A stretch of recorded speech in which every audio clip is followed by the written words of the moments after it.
जय गुरु जी, शुक्राना गुरु जी।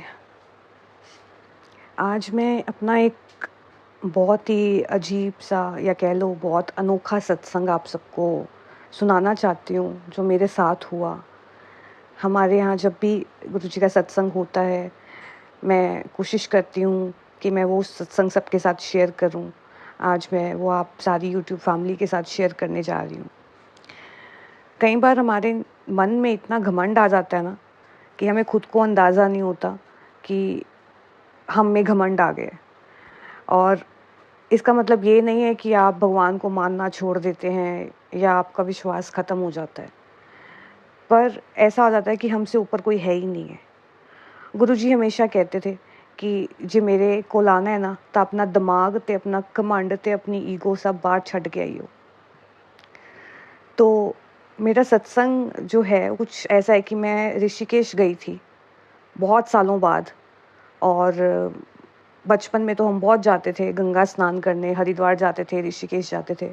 बट बहुत टाइम बाद मैं ऋषिकेश गई और मेरा मन में एक ये था कि मेरे को वहाँ पे घाट के ऊपर आरती देखनी है, गंगा आरती देखनी है। और मैं चाहती हूँ कि मैं सबसे आगे खड़े होके वो एक स्पेशल आरती करवाते हैं, मुझे वो देखनी है। मुझे अभी एग्जैक्टली याद नहीं है कि वो 5:30 बजे या 6:30 बजे शुरू होनी थी, बट मुझे इतना याद है कि मैं पूरे आधे घंटे पहले वहाँ पे पहुँच गई थी। लेकिन जैसे होता है ना कि मन में एक चीज़ होती है कि हाँ, कि मैं तो सबसे आगे खड़ी होंगी, मैं ही करूँगी गंगा माँ की आरती। सबसे पहले पहुँचने के बावजूद भी मेरे को उस आरती के स्थान पे एंट्री नहीं मिली, क्योंकि जो टाइम मैं ये सोचने में लगा रही थी कि मैं सबसे पहले पहुंच गई हूँ, इतने में जो नॉर्मल सारी जो वहाँ पे लोग थे, वो अपनी एंट्री करके उन्होंने वो सारी जगह फुल कर दी। तो आगे तो क्या ही जाके खड़े होना था, मुझे बैक सीट भी नहीं मिली उसमें। मेरे को एकदम से इतना ज़्यादा गुस्सा आ गया कि मैं साइड में घाट के ऊपर वहाँ सीढ़ियाँ बनी होती है, मैं वहाँ बैठ गई हूँ। और मन में मेरे बहुत कुछ चल रहा है कि भी ऐसा क्यों हो रहा है, मेरे साथ ऐसा क्यों हो रहा है। कि जैसे ऐसा होता है ना कि जब आपकी ईगो हर्ट हो जाए, तो वही चीज़ मेरे साथ हुई कि इतना ज़्यादा मुझे अंदर से हर्ट हो गई वो चीज़ कि समझ ही नहीं आया। मैं गुस्से में भी बहुत हूँ और मैं रो भी रही हूँ। और वो जहाँ जो वहाँ पे अथॉरिटीज़ थी सारी, वो सब लोग मुझे मना कर रहे हैं कि आप नहीं जा सकते हो अंदर। और मैं उनके साथ लड़ रही हूँ कि ऐसे कैसे आप मेरे को रोक सकते हो, आप नहीं मुझे रोक सकते, ये पब्लिक प्लेस है, आप नहीं रोक सकते। मैं उनसे लड़ रही हूँ। जब आरती शुरू हुई तो बिल्कुल लास्ट वाली जो रो थी ना, उसमें वो भी कॉर्नर पे उन्होंने कहा कि यहाँ पे जगह है, अगर बैठना है तो बैठ जाओ, आगे जाने को नहीं मिलेगा। मेरे मन में ऐसा आया कि चल ठीक है, मैं वहाँ बैठ जाती हूँ। अंदर से बहुत मन दुखी हो गया कि सब लोग आगे आरती कर रहे हैं और जो फ्रंट रो, बहुत फ्रंट रोज होती है, 2-3 रोज होती हैं जो बिल्कुल जहाँ पे पंडित जी आरती कर रहे होते हैं गंगा मैया की, वहाँ पे बहुत पहले या वीआईपीज होते हैं या फिर जिन्होंने पहले से बुकिंग की होती है। मैं बिल्कुल लास्ट वाली रो में, वो भी कॉर्नर पे। जब लोग खड़े हो रहे हैं तो मुझे आगे दिख ही नहीं रहा, मुझे सिर्फ लोगों के सिर दिख रहे हैं।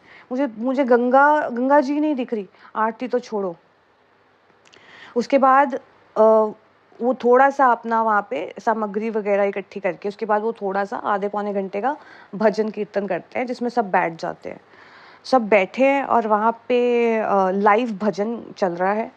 और मुझे एग्जैक्टली भजन के बोल याद नहीं है। वो कुछ ऐसा था कि हरि दर्शन मन में, कुछ समथिंग लाइक दैट।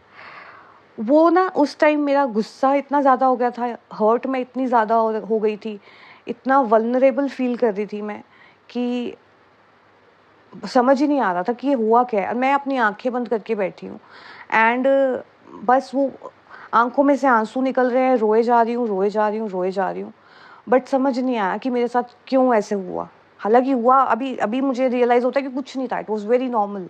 बट वो जब इंसान बहुत ज़्यादा घमंड में हो जाता है या ईगो में हो जाता है कि मैंने बहुत कुछ कर लिया है, तो फिर भगवान कहते हैं कि जस्ट काम डाउन, कुछ नहीं किया है, रिलैक्स। तो आंखों में से आंसू निकल आ रहे हैं उस टाइम पे, भजन चल रहे हैं, सब लोग नाच रहे हैं वहाँ पे।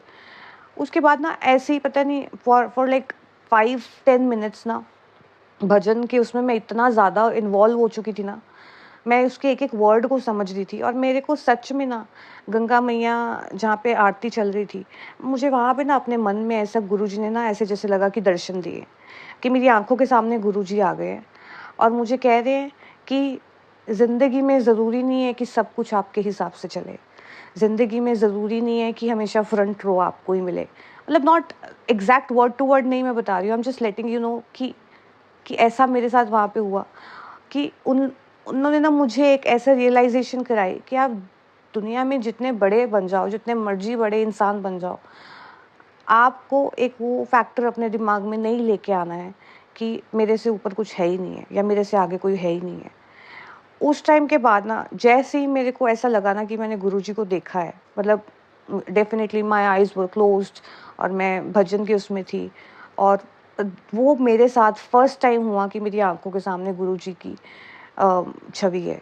क्योंकि मैं उससे पहले बहुत कोशिश करती थी कि मुझे गुरुजी की छवि महसूस हो, दिखे दिखे दिखे, नहीं होता था। But that was the first time जब मेरी आंखों के सामने गुरुजी गंगा के पास गंगा मैया के जो रिवर है उसके पास वो खड़े हैं और मुझे कह रहे हैं कि अपने मन में कर आरती, श्रद्धा मन में होती है, दिखाने से कुछ नहीं होता है।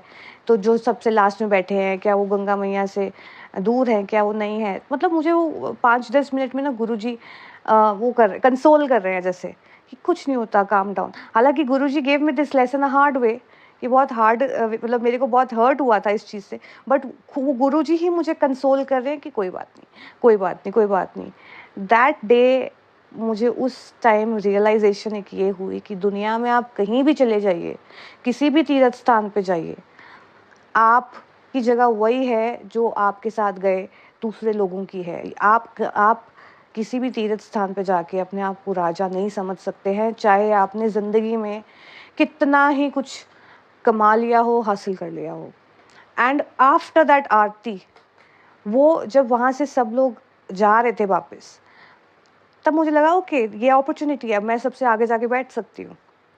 मैं सबसे आगे चली गई जहाँ पे वो पंडित जी आरती कर रहे थे, क्योंकि बिल्कुल लोग आरती ख़त्म होने का वेट नहीं करते हैं, वो जाना शुरू कर देते हैं। फिर वो जब मैं वहाँ पे बैठी ना, मैंने गंगा मैया में डुबकी लगाई, मैंने नमस्कार किया वहाँ पे, मैंने अपना एक मन में इंसान बोलता है कि कोई भूल चूक हो तो माफ़।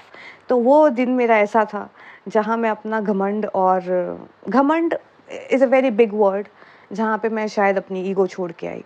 तो ये मेरा एक सत्संग है गुरुजी से रिलेटेड कि गुरुजी समझाते भी अपने तरीके से हैं और फिर उसके बाद कंसोल भी अपने तरीके से करते हैं। और वो ऐसे सिर्फ कहने का नहीं है कि गुरुजी को मानना है तो अपनी ईगो, अपनी चप्पलें, अपना दिमाग सब साइड पे रख के आओ और अपना ऐसे बिल्कुल समर्पण होना चाहिए गुरुजी के आगे कि अब आप हो, अच्छा करो या बुरा करो, जो भी करोगे सही करोगे। तो ये मेरा छोटा-सा एक सत्संग है। आई होप कि इससे हो सकता है कि बहुत लोगों को इस अपने इश्यूज़ का हो सकता है कि एक आंसर मिला हो। तो सारी संगत को जय गुरुजी, शुक्राना गुरुजी।